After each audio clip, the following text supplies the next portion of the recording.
decided to scout another area. Our Arctic Cat came in handy for this job, as I went one way in the truck and Susie went the other way on the four-wheeler.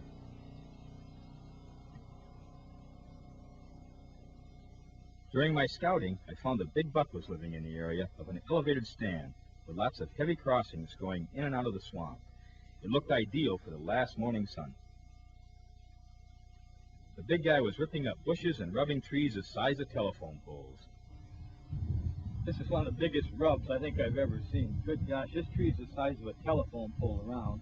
And he's rubbing way up here from way down here. He's got it rubbed all the way around the tree. In fact, this branch, this great big branches even broke. They watch, there's a heck of a big buck in this area. That blind over there is where we're going to hunt. Early the following morning, we were in the elevated stand well before daylight. At about 7:15, these three bucks came into range, one being a real bruiser. After what seemed like an eternity, but actually was only a few minutes, Susie finally said that she had enough light to see them in the camera. It was now 7:30, and I didn't waste any time taking the shot with my muzzleloader. Down, right there, buddy. Wait.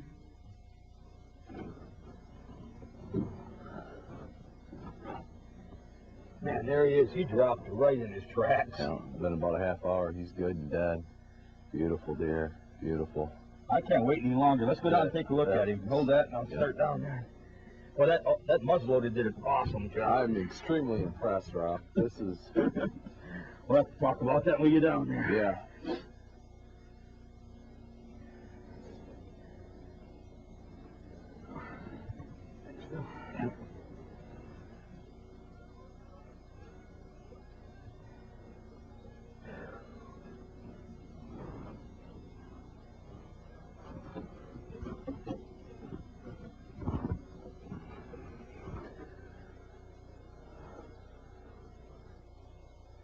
Man, look at this thing, Bill.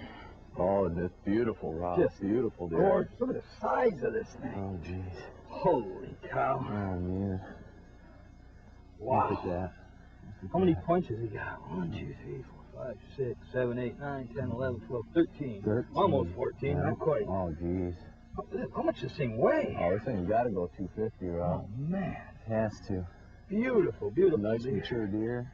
And I was scared to death because we got here at 6:30, and he came in well before light, but with the binoculars we could see him, and you said, boy, that's a shooter, and we waited and waited. Then two other nice bucks came in, Yeah. and they were fooling around in here, and I guess that's where they go into bed, is that what? Yeah, this is all a big cedar swamp down on this end, and they'll come through off the fields into the swamp, and we just got lucky enough that he stayed around long enough to get... Well, he started to leave twice, Yeah. you know. You're right.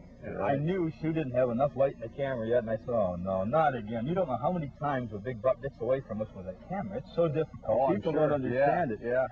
Finally, he started to walk away, and for whatever reason, he came back, and she got him, and I got him. Boy, he dropped in his tracks. That muzzleloader is really impressive, Rob. I'll tell you what, this thing just dropped this thing, 250 pounds right in his track. This is that new one I was telling you about earlier. I want you to shoot it today. It's made by Ultimate Firearms, and Randy Johnson and Ken Johnston.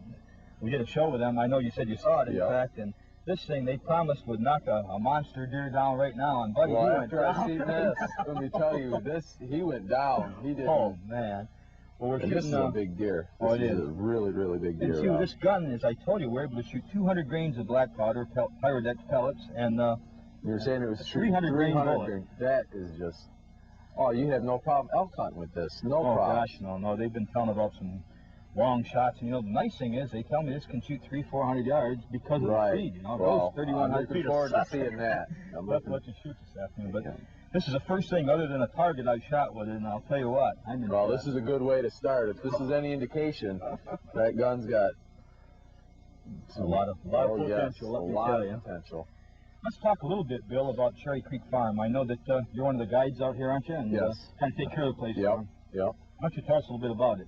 Well, we're almost a square mile, and we accommodate everybody.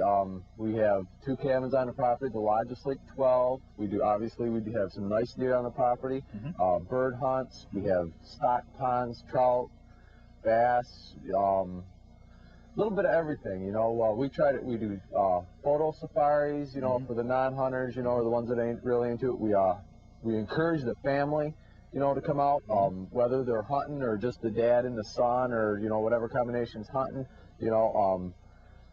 We try to accommodate everybody. You know, we'll put any kind of a package together that they're looking for.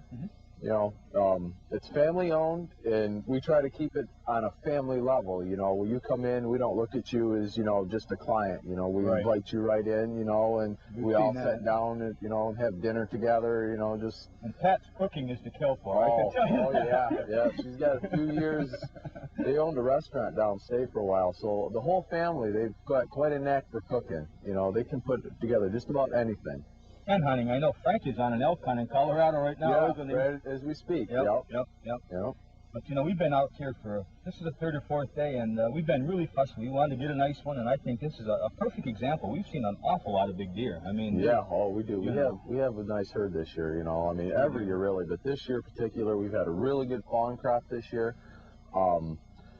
Just the deer, you know, we're starting to come into the ruts where they're getting more active, you know, and we're starting to see a lot of the bigger ones that don't necessarily come out through this, you know, the summer and springtime. It's the first time we've seen this deer. Yeah. Have you seen him this year? Did you know he was? I've seen this one 2 times, and it was maybe 3 weeks ago the first time. Okay.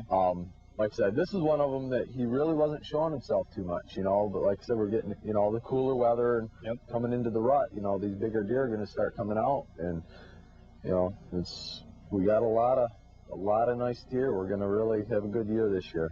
And one of the things I really noticed you told me, and we've seen that, it's like about 2-to-1 ratio, you know, there's not 10 million does running around. Yeah, we try to keep a nice tight ratio, you know. And that helps during the rut, and the rut is becoming real soon. Definitely helps during the rut. His tarsal gland's kind of smelly. Yeah, I noticed that.